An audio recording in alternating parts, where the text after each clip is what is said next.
Hey guys, good morning to all of you. Welcome back to our channel, The Study Tech. So in this video, we are going to discuss the complete Hindu newspaper analysis of 1st of July 2023. 1 जुलाई 2023 के important articles and editorial को discuss करेंगे. So the video is very much important to all those students who are preparing for competitive exams. And the video is bilingual. It means I'm going to explain the whole newspaper in Hindi and English so that आपको language की problem कहीं से भी ना हो. और अगर आपको वीडियो पसंद आता है, हमारा कंटेंट पसंद आता है, देन वीडियो को लाइक, शेयर और चैनल को जरूर सब्सक्राइब कर लीजिएगा ताकि आपको हमारी ऐसी वीडियो की अपडेट्स मॉर्निंग में मिलती रहे. So let's move to the first page of the newspaper. यहाँ पर डिस्कस करेंगे इंपॉर्टेंट आर्टिकल्स को. पहले पेज के कॉर्नर में एक इंपॉर्टेंट न्यूज आई है, that is Youth looking beyond jobs and are filling patents fund startups, says Prime Minister Narendra Modi. Indian universities are seeing a significant improvement in their international standings because of futuristic policies and decisions in education sectors. Prime Minister Narendra Modi said on Friday, noting that there are now 45 Indian universities in the QS World University ranking, a sharp growth from just 12 इन 2014. ठीक है, तो आप अभी recently ये चीज़ आपने सुनी होगी कि क्यूएस वर्ल्ड यूनिवर्सिटी रैंकिंग में 45 इंडियन इंस्टीट्यूट ने, ठीक है, इंडियन इंस्टीट्यूट ने अपनी जगह बनाई है. ठीक है, ये जो आंकड़े थे 2014 में आप देखेंगे कि 12 थे. ठीक है, इन 2014 इसको यहाँ पर लिख देता हूँ. और 2023 में अगर आप देखें तो 45 इंडियन यूनिवर्सिटीज़ ने अपनी जगह बनाई है क्यूएस वर्ल्ड यूनिवर्सिटी रैंकिंग में. ठीक है, रिसेंटली ये रिलीज किया गया रिपोर्ट, ये मैं आपको यहाँ पर दिखा देता हूं. ठीक है, 45 Indian educational institute find place in QS global ranking. ठीक है, तो ये एक्चुअली इस इंडेक्स को टॉप किसने किया है अगर इंडिया में बात करूं.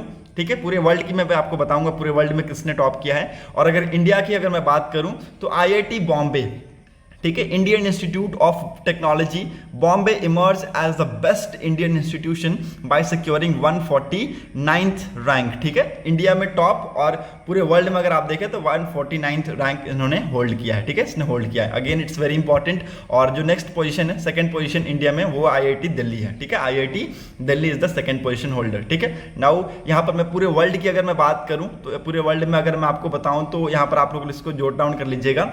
मैनचेस्टर इंस्टीट्यूट ऑफ टेक्नोलॉजी, ठीक है, जो कि यूएस की है. ठीक है, university of Cambridge and university of Oxford जो कि यूके की है, इन्होंने सेकंड और थर्ड पोजीशन होल्ड किया है. और मैनचेस्टर इंस्टीट्यूट ऑफ टेक्नोलॉजी ने फर्स्ट पोजीशन होल्ड किया है. ठीक है, अगेन इसको लिख लीजिएगा, आपके लिए बहुत ही ज़्यादा इंपॉर्टेंट है. ये सारे जो पोजीशंस और टर्म्स मैं आपको बता रहा हूँ ये एग्जाम्स में ऐसे पूछे जाते हैं. ठीक है, तो ये आपके लिए इंपॉर्टेंट हो सकता है. Okay, now in 20th anniversary edition of the ranking for 2024, Indian institute of technology Bombay emerged as the best Indian institution by securing 149th rank. ठीक है, तो यहाँ पर अगर आप इंडिया में बात करें तो इंडिया में बॉम्बे ने टॉप किया है. ठीक है, और पूरे वर्ल्ड में देखें तो 149th रैंक होल्डर है. Okay, so again it's very important. पिछले साल अगर आप देखें तो बॉम्बे की जो पोजीशन थी, आईआईटी बॉम्बे की जो पोजीशन थी वो 172nd थी, बट इसने बहुत ज़्यादा इंप्रूवमेंट की है और now this time it got 149. Okay, तो ये इंपॉर्टेंट है, इसको लिख लीजिएगा.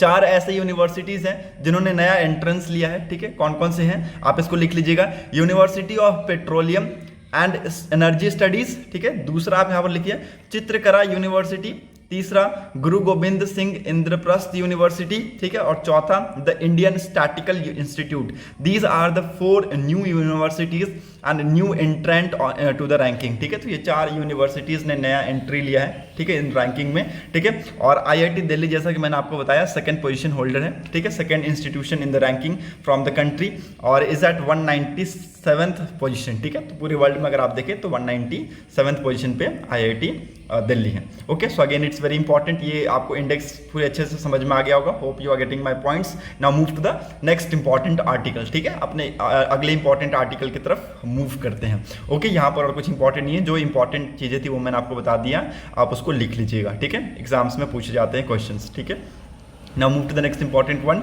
यहाँ पर और कुछ भी इंपॉर्टेंट आपको नहीं मिलेगा, so you can easily move ahead with me.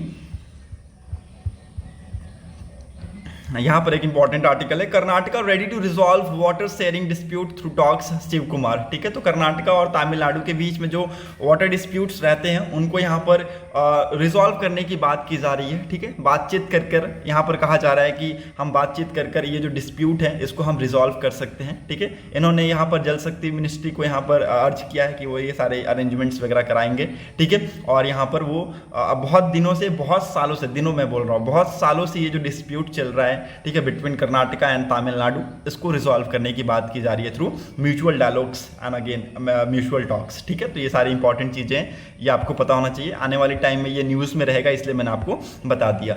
Doctor A P J Abdul Kalam knowledge centre and space museum to be ready in next 18 month, ठीक है। तो 1.5 साल में ये बन के रेडी हो जाएगा, doctor A P J Abdul Kalam knowledge centre and space museum, ठीक है। और इसमें जो फ्रूटफुल चीज़ें होंगी लोगों के, स्टूडेंट के लिए या फिर जो फ्यूचर जनरेशन होंगे, यंगर जनरेशन होंगे, उनके लिए वो सारी इसमें आपको चीज़ें मिलेंगी, ठीक है। और मैं ऐसा एक्सपेक्ट कर रहा हूँ, ठीक है। और यहाँ पर सेंटर ने भी ये चीज़ें कहा है कि जो लोगों की हित में होंगी चीज़ें वो इसमें आपको मिलेंगी, ठीक है।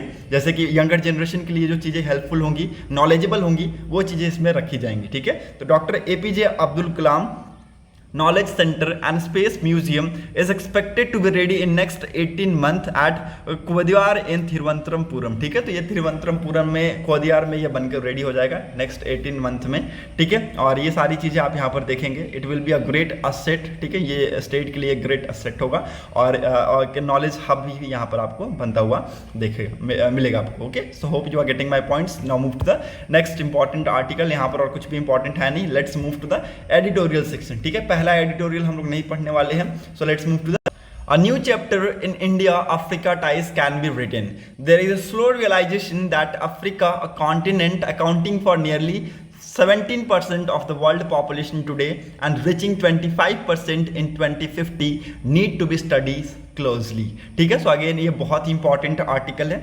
इस एडिटोरियल के थ्रू आपको ये पता चलेगा कि आने वाले टाइम में इंडिया और अफ्रीका के जो रिलेशन है वो कैसे होंगे, ठीक है, वो कैसे रहने वाला है, ठीक है। तो मैं आपको बता दूं कि अफ्रीका एक कॉन्टिनेंट है, सेकंड लार्जेस्ट कॉन्टिनेंट है बाय एरिया वाइज और बाय पॉपुलेशन वाइज ऑल्सो, ठीक है। सो यहाँ पर अगर कॉन्टिनेंट का जिक्र किया गया है तो कुछ इंपॉर्टेंट फैक्ट्स मैं आपको बता देता हूँ, उसको लिख लीजिएगा। एशिया, पहले तो आप लोग लिख लीजिए, एशिया लार्जेस्ट कॉन्टिनेंट है, ठीक है, लार्जेस्ट कॉन्टिनेंट है इन टर्म्स ऑफ, ठीक है, इसको मैं शॉर्ट में लिख रहा हूं, इन टर्म्स ऑफ एरिया और पॉपुलेशन, ठीक है। एशिया दोनों में ही अगर बात करें, एरिया में अगर आप देखें तो एरिया में भी एशिया टॉप में आता है, और अगर आप पॉपुलेशन की बात करें तो पॉपुलेशन में भी एशिया आपको टॉप में रहेगा, ठीक है। कॉन्टिनेंट की मैं बात कर रहा हूँ, ठीक है। नेक्स्ट इंपॉर्टेंट फैक्ट, इसको लिख लीजिएगा, लोग यहाँ पर कंफ्यूज होते हैं। Smallest continent of the world in terms of area, ठीक है, इन टर्म्स ऑफ एरिया, तो यहाँ पर है ये ऑस्ट्रेलिया, ठीक है, इन टर्म्स ऑफ एरिया, ठीक है। और इन टर्म्स ऑफ पॉपुलेशन अगर आपसे पूछेगा कोई तो यहां पर लिख लीजिए आपको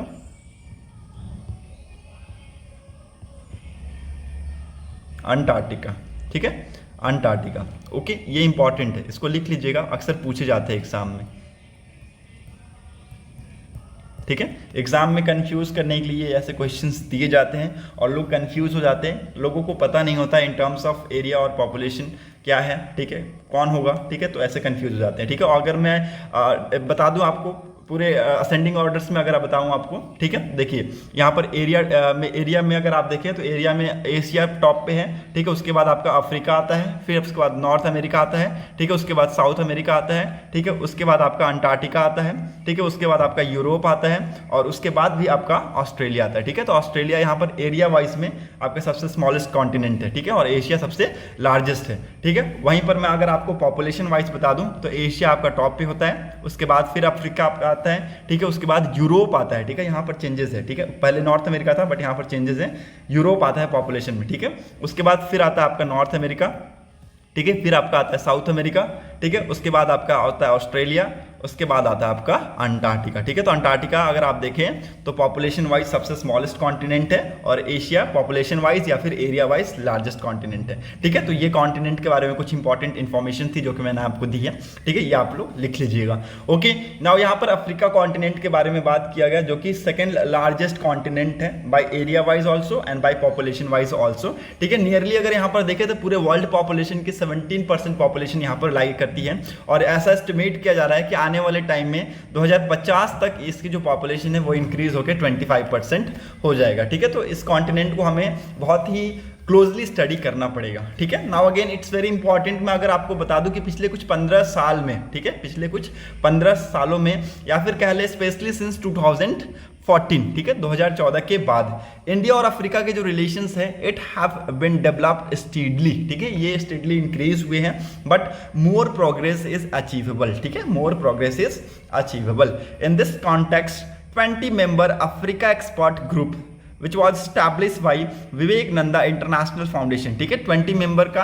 अफ्रीका एक्सपर्ट ग्रुप बनाया गया किसके द्वारा? विवेकानंदा इंटरनेशनल फाउंडेशन के द्वारा। इन्होंने रिसेंटली एक VIF रिपोर्ट को रिलीज किया जिसका टाइटल का नाम लिख लीजिए, India Africa partnership achievement challenges and road map 2023, ठीक है। तो 20 मेंबर अफ्रीका एक्सपर्ट ग्रुप ने ये रिपोर्ट को रिलीज किया जिसका टाइटल है India Africa partnership achievement challenge and road map 2023, ठीक है। इस जो ग्रुप है अफ्रीका एक्सपर्ट ग्रुप को किसने बनाया? विवेकानंदा इंटरनेशनल फाउंडेशन ने बनाया, ठीक है। इस रिपोर्ट में हमें क्या चीजें पता चली कि 2023 तक, ठीक है, 2023 तक इंडिया और अफ्रीका के कैसे पार्टनरशिप रहे हैं, ठीक है, क्या बायलैटरल रिलेशंस रहे हैं, ठीक है, क्या कुछ अचीवमेंट्स हमने हासिल की है, ठीक है, क्या कुछ चैलेंजेस हमने फेस किया है, ठीक है, हमारा रोड मैप कैसा है, ठीक है। तो ये चीजें हमने हासिल की है, ठीक है। The report examine the transition unfolding in Africa demographic economic political and social, ठीक है, जैसा कि मैंने आपको बताया, ठीक है। तो चाहे वो पैंडेमिक का पीरियड हो,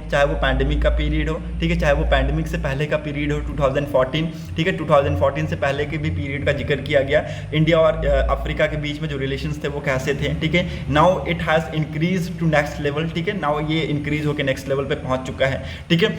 2007 के बाद अगर आप देखें तो Chinese leader have visited the continent 123 times, ठीक है। तो लगभग 2007 के बाद अब तक अगर आप देखें तो चाइनीज लीडर्स ने 123 बार इस कॉन्टिनेंट को विजिट किया है, ठीक है। हालांकि अगर आप देखें 251 African leaders have visited China, ठीक है। तो 251 अफ्रीकन लीडर्स ने चाइना को भी विजिट किया है।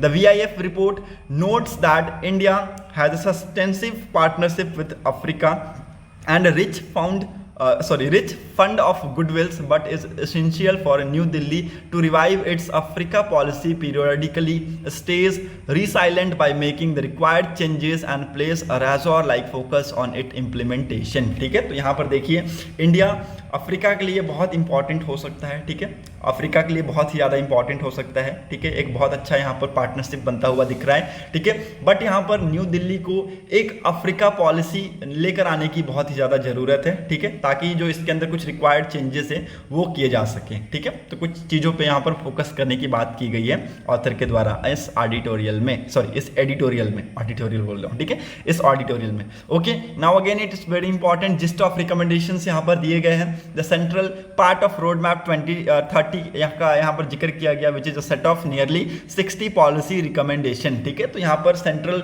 रोड मैप 2030 का जिक्र किया गया जिसमें लगभग 60 पॉलिसी रिकमेंडेशंस हैं, ठीक है, और इसको ऐसे ही डिजाइन किया गया है, ठीक है, फॉर द इंडिया और अफ्रीका पार्टनरशिप के अंदर जो डीपनिंग हो, डाइवर्सिटी हो, ये हमें देखने को मिले, ठीक है। तो ये जो रोड मैप 2030 है ये इसलिए डिजाइन किया गया टू डिपेंड और diversify the India Africa partnership, ठीक है। ये 4 एरियाज कवर करते हैं। पहला हो गया आपका political diplomatic cooperation should be strengthened by restoring periodic leaders summit through medium of India Africa forum summit, ठीक है। तो या फिर आपका देखिए पहला पॉइंट ये है कि पॉलिटिकल और डिप्लोमेटिक कोऑपरेशन स्ट्रेंथन होने चाहिए, ठीक है, बाय लीडर्स के बीच में पीरियोडिकली समिट्स के थ्रू, ठीक है। So again it's very important. पिछला समिट इससे पहले कब हुआ था, 2015 में हुआ था। तो यहाँ पर हमें एक न्यू समिट की जरूरत है ताकि हम यहाँ पर बैठकर बातचीत कर सकें, ठीक है। A new annual strategic dialogues between the chairperson of African union and Indian external affairs minister should be launch in 2023, ठीक है। तो ऐसा कहा जा रहा है कि जैसा कि मैंने आपको बताया, इंडियन लीडर्स और अफ्रीकन लीडर्स के बीच में यहाँ पर मीडियम ऑफ टॉक होने चाहिए, मतलब कि बातचीत होनी चाहिए, बायलैटरल टॉक्स होने चाहिए। तो 2023 में ऐसा होना चाहिए, ठीक है, ताकि हम यहाँ पर एक साथ बैठकर काम कर सके, बात कर सके, ठीक है। Next important that is on defence and security corporation, ठीक है। डिफेंस और सिक्योरिटी कॉपरेशन में हमें यहाँ पर बातचीत करना होगा। And the government need to increase the numbers of defence attach deployed in Africa, ठीक है। तो जो हमने अफ्रीका में कुछ डिफेंस इक्विपमेंट डिप्लॉयड कर रखे हैं, उसमें भी हमें इन्हांसमेंट की ज़रूरत है, ठीक है। और भी बहुत सारे सेक्टर्स में हमें बातचीत करने की ज़रूरत है, चाहे वो काउंटर टेररिज्म है, चाहे वो आपका साइबर सिक्योरिटी हो गया, चाहे वो आपका इमर्जिंग टेक्नोलॉजीज हो गया, ठीक है। तो इन सारी चीज़ों पे हमें बातचीत करने की ज़रूरत है और अपने जो डिफेंस ट्रेनिंग्स है उसको भी इंक्रीज करने की ज़रूरत है, ठीक है। तीसरा important point that is the large number of recommendation relate to economic and development cooperation, ठीक है। तो यहाँ पर हमें तीसरा पॉइंट क्या मिल जाता है, तीसरा रिकमेंडेशन क्या मिल जाता है, related to economic and development cooperation, ठीक है। Economic and development cooperation, okay. India और अफ्रीका का जो ट्रेड है वो लगभग $98 बिलियन टच कर चुका है in financial year 2022-2023 is an increasing development, ठीक है। तो ये एक बहुत ही अच्छा डेवलपमेंट का ये आप देख सकते हैं, ठीक है। डेवलपमेंट हमें ऐसे ही पता चलता है, ठीक है। कंट्रीज के बीच में जब ट्रेड बढ़ना स्टार्ट होता है तो हमें उससे पता चलता है कि उस कंट्री की जो डेवलपमेंट है वो हो रही है, ठीक है। तो कंट्रीज के बीच में अभी ऐसा डेवलपमेंट देख सकते हैं। $98 बिलियन का यहाँ पर हमने ट्रेड किया है फाइनेंशियल ईयर 2022-2023 में। और ये जो फिगर्स है आने वाले टाइम में ये इंक्रीज हो सकते हैं, ऐसा नहीं है कि डिक्रीज होंगे, ये इंक्रीज हो सकते हैं अगर हमें एक्सेस मिल जाता है, ठीक है।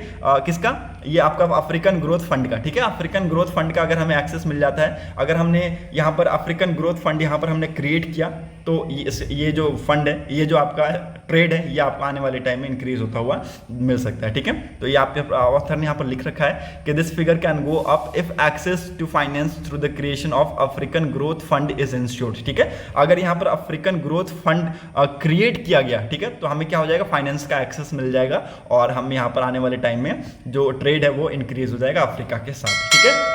फोर्थ इंपॉर्टेंट पॉइंट का यहाँ पर जिक्र किया गया, that is socio culture cooperation should be increase through greater interaction between universities, think tank, civil society, media organisation in India and select African countries, ठीक है। तो अगेन इट्स वेरी इंपॉर्टेंट, जो सोशियो कल्चर कोऑपरेशन है ये भी increase होना चाहिए greater interaction के साथ साथ, ठीक है, between universities, think tank, societies, media organisation in India, ठीक है। तो ये सारी चीजें यहाँ पर कहा गया, okay. Setting up a national centre for African studies will be the right step, ठीक है। तो यहाँ पर कहा गया कि एक national centre for African studies को यहाँ पर सेटअप कीजिए, ये एक सही स्टेप होगा। Indian technical and economic cooperation and Indian council for cultural relation scholarship awarded to African should be named after famous African figure. Visa measures for the African student who came to India for higher education should be liberalised, ठीक है। जो यहाँ पर author ने कुछ important ये points दिए हैं ताकि हमारे जो अफ्रीकन के साथ जो रिलेशन है वो इंप्रूव हो सके, ठीक है। तो ये कुछ वो यहाँ पर आपके सजेशंस हैं, ठीक है। तो इसको लिख लीजिएगा, ठीक है। Indian Technicals and Economic Cooperations and Indian Council for Cultural Relations scholarships awarded to Africans should be named after famous African visa figure, ठीक है। तो ये यहाँ पर कहा गया, ठीक है। और जो वीज़ा यहाँ पर दिए जा रहे हैं अफ्रीकन स्टूडेंट को, वो इंडिया में आकर जो हायर एजुकेशन के लिए पढ़ रहे हैं, ठीक है, वो लिबरलाइज होना चाहिए, ठीक है। तो ये कुछ इंपॉर्टेंट सजेशन दिए गए हैं ऑथर के द्वारा, ठीक है। तो ये सारी चीज़ें हमें यहाँ पर पता चलता है, ठीक है। तो अगर आने वाले टाइम में हमें अफ्रीका के साथ रिलेशंस या फिर टाइज हमें इंक्रीज करना है तो इन सारी चीज़ों पे हमें काम करना पड़ेगा, चाहे वो पॉलिटिकल हो, चाहे वो इकोनॉमी हो, चाहे वो आपका डिफेंस हो, चाहे वो आपका सोशियो कल्चर कोऑपरेशन में हो, ठीक है। सो ये अगेन इंपॉर्टेंट फैक्ट्स हैं। Hope you are getting my points. Now move to the next important article, ठीक है। So let's move to the next important one. यहाँ पर और कुछ इंपॉर्टेंट नहीं है। In talks with Putin, Modi calls for dialogues and diplomacy to end war in Ukraine, ठीक है। तो यहाँ पर देखिए विजिट के बाद, ठीक है, जैसे आप सभी को पता है prime minister Narendra Modi ji US को विजिट किए थे, ठीक है। After the return from the US visit, prime minister Narendra Modi held a talk with president Vladimir Putin on Friday, ठीक है। फ्राइडे को इन्होंने व्लादिमीर पुतिन जी से बातचीत की, ठीक है। और कुछ इंपॉर्टेंट चीज़ों पर बातचीत की गई है, ठीक है।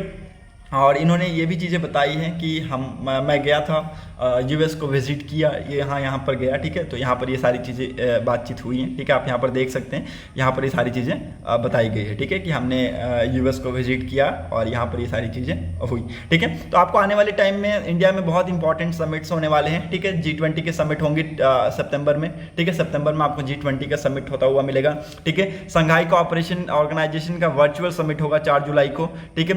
एंड ब्रिक्स और G20 के समिट होगी अगस्त और सितंबर में। तो बहुत सारे मीटिंग्स होंगे, ठीक है। तो देखिए, जैसा कि मैंने आपको बताया कि प्राइम मिनिस्टर नरेंद्र मोदी जी ने इन्फॉर्म किया मिस्टर पुतिन जी को कि उन्होंने रिसेंटली विजिट किया वॉशिंगटन को, ठीक है। तो ये सारी चीज़ें आप दर्शाती है कि कितनी ट्रांसपेरेंसी है इंडिया और रशिया के बीच में, ठीक है। और ये जो रिलेशन है आने वाले टाइम में बूस्टअप होते हुए आपको देखने को मिलेंगे, ठीक है। So again it's very important. President Xi Jinping, जो चाइनीज प्रेसिडेंट शी जिनपिंग ने, इन्होंने कंफर्म कर दिया है कि ये अटेंड करेंगे वर्चुअल समिट को, जो कि 4 जुलाई को हेल्ड होगा, ठीक है। So again it's very important, hope you are getting my points. Now move to the next important article. यहाँ पर और कुछ भी इंपॉर्टेंट नहीं है, ठीक है। After stock limit India to import 12 lakh ton of toor dal to keep a price to check. Again it's very important, हमें दाल को इंपोर्ट करना पड़ेगा, ठीक है। हमें दाल को इंपोर्ट करना पड़ेगा, ठीक है। इंडिया को लगभग 12 लाख टन दाल इंपोर्ट करना पड़ेगा अगर हमें इन्फ्लेशन नहीं बढ़ाना है अपनी कंट्री में तो, ठीक है। जैसा कि आप यहाँ पर देख सकते हैं, बहुत ही प्यारा ये आर्टिकल है, इसको पढ़ने से आपकी नॉलेज इनहेंस होगी 100%, मैं आपको बता रहा हूँ, ठीक है। Facing a sharp rise in price of toor dal amid low production, India will import 12 lakh tons of pulse in the current fiscal year, up by 35% from the last, to boost domestic availability and contain price rise, ठीक है। आप देख सकते हैं, ठीक है, इस physical year में, ठीक है, इस फिजिकल ईयर में इंडिया लगभग 12 लाख टन ऑफ पल्स को इंपोर्ट करेगा, पिछले साल से 35% ज़्यादा, ठीक है। और ये जो डोमेस्टिक अवेलेबिलिटी है, इसको देखते हुए ये एस्टिमेट किया गया।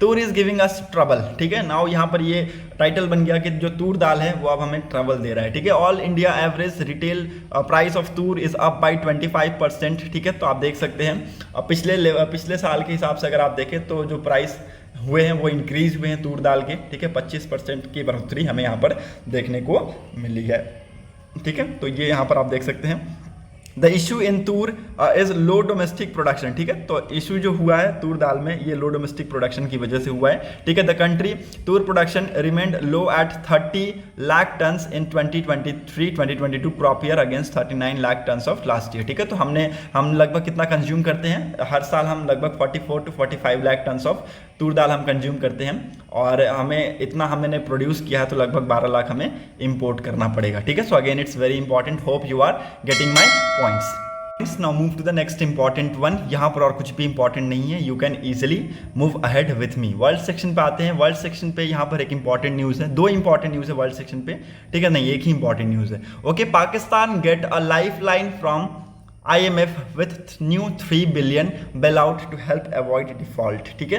तो यहाँ पर नाउ फाइनली यहाँ पर एक नया बेल आउट हमें देखने को मिला है IMF से, ठीक है। पाकिस्तान को $3 बिलियन का बेल आउट हमें देखने को मिला है, ठीक है। जैसे कि मैं आपको बता दूं कि पाकिस्तान में जो आने वाले टाइम में सिचुएशन है वो धीरे धीरे खराब होती जा रही है, ठीक है। जैसा कि इन्होंने बताया, ठीक है, जैसा कि इन्होंने बताया कि जो इम्पैक्ट हुआ है, ये जो डिवास्टेटिंग फ्लड्स की वजह से जो इम्पैक्ट हुआ वो बहुत ही ज़्यादा पाकिस्तान को बहुत ही ज़्यादा पीछे धकेल दिया, ठीक है, इन इकोनॉमी फील्ड। ओके, लगभग $30 बिलियन का यहाँ पर डैमेज हुआ है पाकिस्तान को, ठीक है। इस फ्लड की वजह से लगभग 1740 लोगों की मौत हुई है, ठीक है, ऐसा यहाँ पर कहा गया है शहबाज शरीफ के द्वारा, ठीक है। तो ये सारी चीज़ों को देखते हुए पाकिस्तान को यहाँ पर IMF ने $3 बिलियन का यहाँ पर बेल आउट दिया है ताकि यहाँ पर जो डिफॉल्ट है उसको अवॉइड कर सके, ठीक है। So again it's very important, ये सारी चीज़ों को आप लोग लिख लीजिएगा, आने वाले टाइम में इंपॉर्टेंट हो सकता है। Now move to the next important one. Business section पे आते हैं। May core sector growth pace breaks to 4.3% from 19.3%, ठीक है। तो मई महीने में जो कोर सेक्टर का ग्रोथ है ये आप देखेंगे कि गिर चुका है, ठीक है। 19.3% से अभी आकर कितना हो चुका, 4.3 3% पे आ चुका है, ठीक है। और ये हुआ है किसकी वजह से, हमें ये चीज़ें देखने को मिली है due to decline in production of crude oil, natural gas, electricity as per according to the government data, ठीक है। तो ये जो हमें एक ब्रेक थ्रू देखने को मिला है, ठीक है, ये हमें जो ब्रेक एक देखने को मिला है, ठीक है, ये हमें जो गिरावट देखने को मिली है, ये किसकी वजह से देखने को मिली है, ठीक है, क्रूड ऑयल में जो प्रोडक्शन है उसमें डिक्लाइन की वजह से, ठीक है, नेचुरल गैस में जो प्रोडक्शन है उसमें डिक्लाइन की वजह से, और इलेक्ट्रिसिटी प्रोडक्शन में डिक्लिनेशन की वजह से हमें ये गिरावट देखने को मिली है, ये गवर्नमेंट डाटा बताते हैं, ठीक है। सो अगेन इट्स इंपॉर्टेंट, इसको लिख लीजिए, okay. Production of natural gas and electricity contracted 0.3% each, ठीक है। तो नेचुरल गैस और इलेक्ट्रिसिटी का जो प्रोडक्शन है ये कॉन्ट्रैक्ट हो चुका है, मतलब गिर चुका है 0.3% तक, ठीक है। नाउ यहाँ पर जो कोल आउटपुट एक्सपेंशन है इट्स स्लाइड टू 7.2% फ्रॉम 33.5%, ठीक है। तो 33.5% से अभी आकर कितना हो चुका, 7.2% पे हो चुका है, ठीक है। तो ये सारे कुछ डाटा हैं जिसकी वजह से हमें यहाँ पर नेगेटिव में ग्रोथ्स देखने को मिले हैं, ठीक है। नेगेटिव में नहीं बट यहाँ पर गिरावट देखने को मिली है, ठीक है। और ये सारी चीज़ें यहाँ पर इन सारी चीज़ों की वजह से हो रही हैं, ठीक है। क्रूड ऑयल में, नेचुरल गैस में, इलेक्ट्रिसिटी में डिक्लिनेशन के कारण हो रही हैं, ठीक है। So again it's very important, hope you are getting my points. India's financial year 2023 external debt rise to $624.7 billion, says RBI, ठीक है। तो यहाँ पर RBI ने कहा है कि जो इंडिया का एक्सटर्नल डेप्ट है ये राइज हो चुका है, 624.7 बिलियन डॉलर तक पहुँच चुका है, ठीक है। तो ये आप यहाँ पर देख सकते हैं, okay. Now move to the next important sports section में एक इंपॉर्टेंट न्यूज़ है। इंडिया ने 8वीं बार एशियन कबड्डी का जो टाइटल है वो अचीव किया, ठीक है। इंडिया ने ईरान को हराया, ओके, और यहाँ पर एशियन चैंपियनशिप का टाइटल को लिया, ठीक है। सो अगेन ये इंपॉर्टेंट है, इसको लिख लीजिएगा, ये 8वीं बार है, ओके, एशियन कबड्डी टाइटल्स, ठीक है। इंडिया ने ये लिया है ईरान से, ठीक है, ईरान को इंडिया ने बीट किया, ठीक है। तो ये यहाँ पर आप लोग लिख लीजिएगा, और यहाँ पर स्पोर्ट्स सेक्शन में कुछ भी इंपॉर्टेंट है नहीं। So that set for today's video analysis. अगर आपको वीडियो इंपॉर्टेंट लगी हो तो लोगों तक जरूर शेयर कर दीजिएगा। Thanks for watching a video, thank you and have a nice day.